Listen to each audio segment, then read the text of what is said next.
रवीन जी, जो सवाल मेरा था सुशील सर से, उसी पे आप आगे बढ़ाइएगा, उसी पे अपनी प्रतिक्रिया दीजिएगा। सर अनम्यूट कीजिए। राहुल गांधी ने जो आज बोला ना सर, जी, वो राहत इंदौरी ने 10 बरस पहले बोल दिया कि हम अपनी जान के दुश्मन को अपनी जान कहते हैं और मोहब्बत की इसे मिट्टी को हिंदुस्तान कहते हैं। बहुत बढ़िया, चाहे बहुत। चाहे राहुल गांधी को विदेश जाके ये बात बोलनी पड़ी, लेकिन सर ये इतनी गहरी बात तो नहीं है जो प्रधानमंत्री को समझना है। आज जिस तरीके का नफरत का बाजार पूरे मुल्क में हो गया, जिस तरीके का डिवीजन, चाहे वो जाति के नाम पर हो, धर्म के नाम पर हो, सब उसकी कोई जरूरत थी क्या इस मुल्क में सर?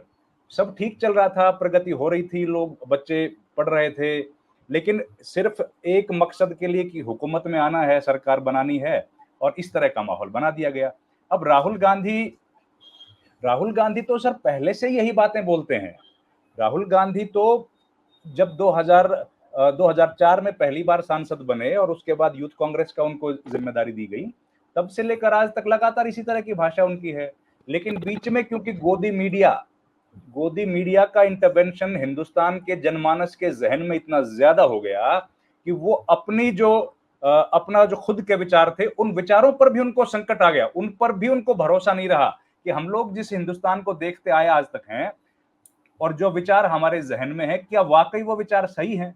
और हमारा जो मूल है सर, चरित्र जो है, जो यकचहती जिसको बोलते हैं, वो तो सर यही है ना जो राहुल गांधी ने बोला। सर आपका और हम जमहूरी निजाम में और होता क्या है सर, आप अपने विचार रखिए, हम अपने विचार रखते हैं, और दोनों के विचारों का इक्वल सम्मान हो, इक्वल रिस्पेक्ट हो, वही तो जमहूरियत है। और आज देखिए, जब राहुल गांधी के पास ताकत आ गई, जब लोगों ने उनको सुनना शुरू कर दिया, तो उनके विचार प्रासंगिक हो गए, उनके विचारों का सब जगह सम्मान हो रहा है।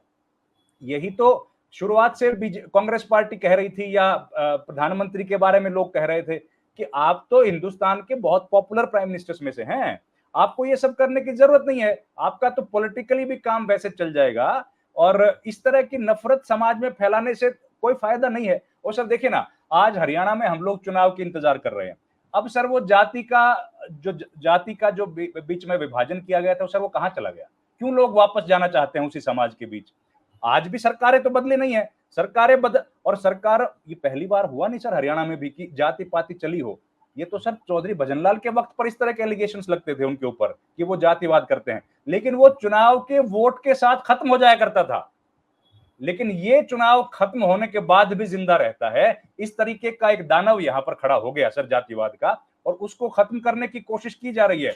आप जैसे महान पत्रकार भी कर रहे हैं, राहुल गांधी जैसे लोग भी कर रहे हैं, और समाज के कितने समाज सुधारक भी कर रहे हैं। मुझे लगता है सर कामयाबी हासिल होगी, और यकीनी तौर पर बहुत जल्द जो है वो इसके नतीजे मिलेंगे हमको। लेकिन एक बात तय होगी कि जिस तरीके का कद प्रधानमंत्री अपना बना के देख रहे थे, और जिस तरीके से उन्होंने पूरे मुल्क में एक बहुत बड़ा अपना जो है कद बनाया था, या जिस तरह से वो बातें करते थे, उस कद को राहुल गांधी ने देखिए ना सर, एक फूल भर से तोड़ दिया सर।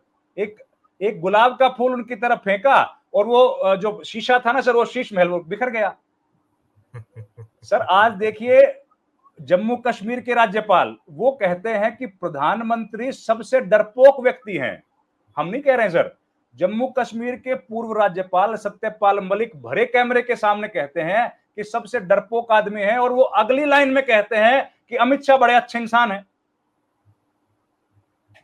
इस तरह की बात जब हो रही है सर, तो हम लोगों को एक कॉन्फिडेंस आता है कि भाई इस मुल्क में अभी जमहूरी निजाम कायम है, हमको घबराने की जरूरत किसी को नहीं है। और उसी को, राहुल गांधी को हमको सैल्यूट करने की जरूरत है कि आज 10 बरस में जिस तरीके का एक निजाम बनाया गया, जिस तरह का माहौल बनाया गया इस मुल्क में, राहुल गांधी ने साहब उसको चकनाचूर कर दिया। उन्होंने उस डर के मुखालफत में अपनी जीत हासिल की। और आखिरी बात मैं आपको बताऊं सर, बड़े बड़े विद्वान लोग बैठे हैं पैनल में, सबको नमस्कार भी करूं, कि एक और बात, हरियाणा की बात कर देता हूं, हालांकि आपका सवाल नहीं था उससे जुड़ा, लेकिन सर हरियाणा एक अनप्रेसिडेंटेड कॉन्स्टिट्यूशनल क्राइसिस की तरफ बढ़ रहा है। पूरे हिंदुस्तान के मीडिया की भाई उस पर नजर नहीं है। पहली बार, सुशील सर आपके हाजिरी में बोल रहा हूं, पहली बार हिंदुस्तान में ऐसा हुआ है जब असेंबली 6 महीने में मिली नहीं है। 6 महीने हो गए और असेंबली की मीटिंग नहीं हुई है। ये अनप्रेसिडेंटेड कॉन्स्टिट्यूशनल क्राइसिस है। अगर 13 सितंबर के पहले सदन का सत्र आहूत नहीं किया गया, अगर सत्र आहूत नहीं हुआ तो संवैधानिक संकट खड़ा होगा। संवैधानिक संकट में दो स्थितियां होंगी, या तो कैबिनेट को मिलके विधानसभा को भंग करने की सिफारिश करनी पड़ेगी और राष्ट्रपति शासन लगेगा, और ऐसा नहीं हुआ तो नायब सिंह सैनी एक अनकॉन्स्टिट्यूशनल गवर्नमेंट को रन करेंगे, और उसी अनकॉन्स्टिट्यूशनल गवर्नमेंट को जब रन करेंगे तो वो स्वागत करेंगे अगले दिन 14 सितंबर को प्रधानमंत्री का हरियाणा की धरती पर, क्योंकि वो उस दिन आएंगे भाषण देने के लिए अपने समर्थकों को कि बीजेपी के पक्ष में वोट डालिए। तो क्या एक असंवैधानिक सरकार जो हिंदुस्तान के अनुच्छेद 174 का सम्मान नहीं करती, 185 का सम्मान नहीं करती है, संवैधानिक नियमों का पालन नहीं करती है, उस मुख्यमंत्री से प्रधानमंत्री अपना स्वागत करवाएंगे? ये भी एक अनकॉन्स्टिट्यूशनल कदम होगा सर। और सरकार के पास अब दो रास्ते हैं, या तो सत्र 2 दिन में बुलाया जाए, नहीं तो विधानसभा भंग की जाए, नहीं तो अनकॉन्स्टिट्यूशनल सरकार को चुनाव तक खींचा जाए।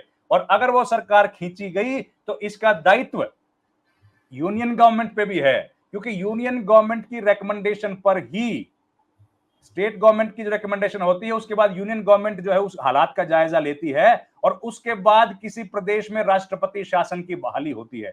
तो ये केवल हरियाणा भर का संकट नहीं है, ये यूनियन गवर्नमेंट के ऊपर भी जिम्मेदारी है। अब देखते हैं प्रधानमंत्री जब आएंगे तो वो एक हरियाणा शासित प्रदेश में आते हैं, या राष्ट्रपति शासन वाले प्रदेश में आते हैं, या एक असंवैधानिक सरकार के एक मुखिया उनका स्वागत करते हैं। ये पूरे हिंदुस्तान को देखने की जरूरत होगी सर। और उसी में बिल्कुल बिल्कुल आप ठीक है, मैंने आपका वीडियो देखा, आपने जो मुद्दा उठाया है बिल्कुल जायज मुद्दा है, और इनकी संविधान वगैरह में कोई रुचि नहीं है। हम पूरा हिंदुस्तान देख रहा है, देश के साथ साथ दुनिया भी देख रही है।